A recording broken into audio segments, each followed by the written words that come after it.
The superficial expectations of a social media-driven world are anxiety-inducing and have led to a millennial identity crisis. Millennials are often mischaracterized with having inauthentic identities and overstated anxiety. Only recently has there been a cinematic renaissance for millennial artists who are able to accurately portray their dreadful, anxiety-inducing experiences in film.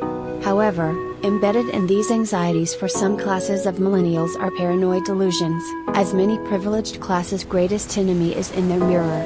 Films that try to psychologize the paradox of a well-intended generation laced with mental health struggles and identity guilt are Whiplash, Lady Bird, Shiva Baby, The Novice, The Worst Person in the World, and most recently, All My Friends Hate Me.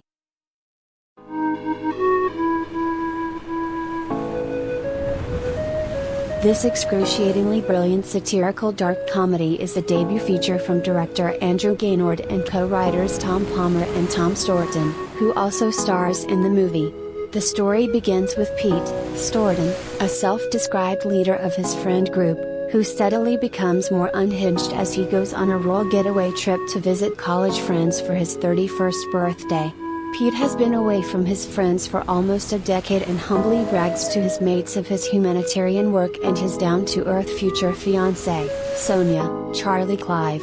Pete's group of friends include George, Joshua McGuire, the wealthy best friend and future best man, his wife Fig, Georgina Campbell, who Pete says he's close to but can't remember her actual name, a compulsive but depressed Archie, Graham Dixon, and Pete's ex-girlfriend Claire, Antonia Clark, who he finds out attempted suicide after he left university.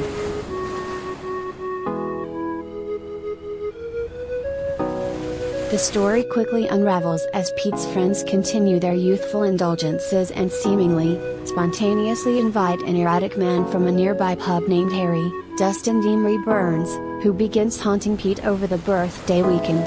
As the excitement of Pete's birthday dissipates, you begin to sympathize with his unsettling feeling that everyone at the party, especially Harry, is out to get him for unknown reasons. Between time jumps and heightened nightmarish sequences, you become trapped with Pete in claustrophobic rooms. On one hand, this is Pete's self-destructive journey, and on the other, it may very well be the audience's own personal psychological horror.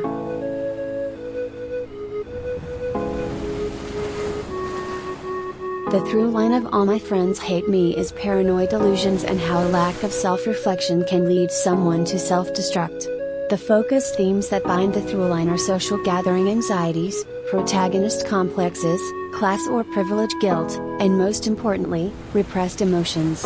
All of these themes build on each other seamlessly and lead to an inevitable identity crisis for Pete, all held together by Stourton's skillful performance blending neurotic dread with comedy.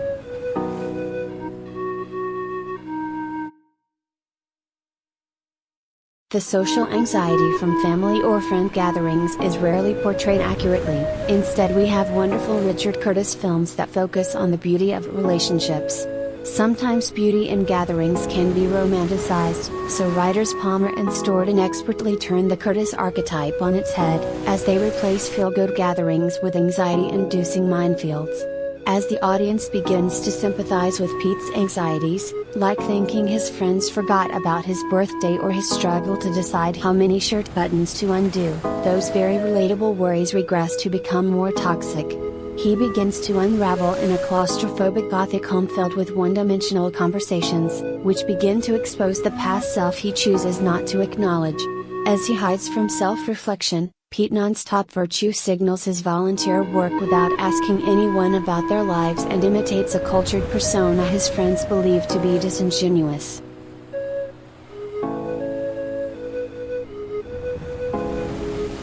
Pete has a sort of protagonist complex and lives in illusion where he is at the center of everyone's lives. This complex can be read as the result of social media's role in a millennial's life. The film purposely removes technology and social media, and instead materializes the superficiality of everyone's online persona through Pete and his friends. Pete comes off as a shallow person with a savior complex as he constantly brings up his role as a volunteer at a refugee camp searching for his friends' approval. His conversations are transactional because he wants to keep his distance as his friends are a reflection of his past self. Even when Pete seems to have empathy for his friends when he finds out that Claire attempted suicide after he left school, his self-absorption took over, and he made her struggles a reflection of his decisions.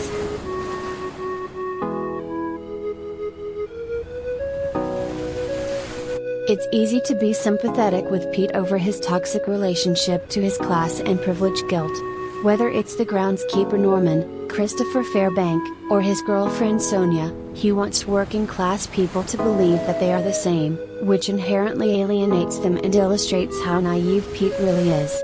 He continues to try and separate himself from an elite class by speaking about his friends as if they are posh and even selfish.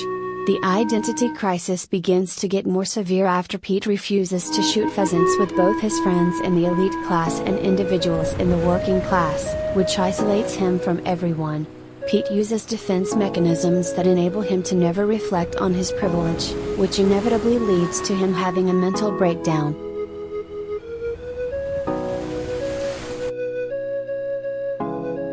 Pete's final birthday present is revealed, a roast.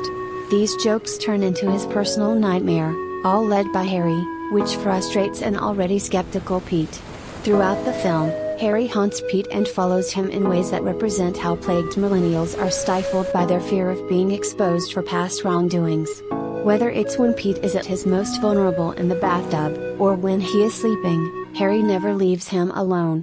Harry pushes so hard at the roast that Pete confesses when he was younger he bullied a little girl who died of suicide. Harry laughs at Pete's narcissism and is then attacked by Pete. Harry, through the whole film, symbolizes Pete's repressed emotions. The attack in his final moment is the lowest for Pete, because instead of facing his distressing past, he lets his unresolved trauma take him over.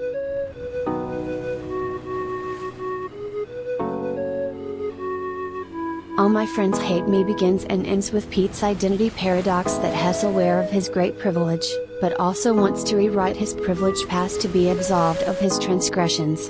From the relatable introduction of Pete jamming out to the Doobie Brothers' What a Fool Believes and the eerily hilarious opening title card sequence that immediately captures the film's uncomfortable through line of millennials' paranoid delusions, to the film concluding with Pete and Sonia in a car on the way home with Sonia telling Pete, "You know the problem with you, don't you?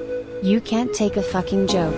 Pete has these series of cognitive distortions, which all generate neurotic beliefs that he is a victim and a savior.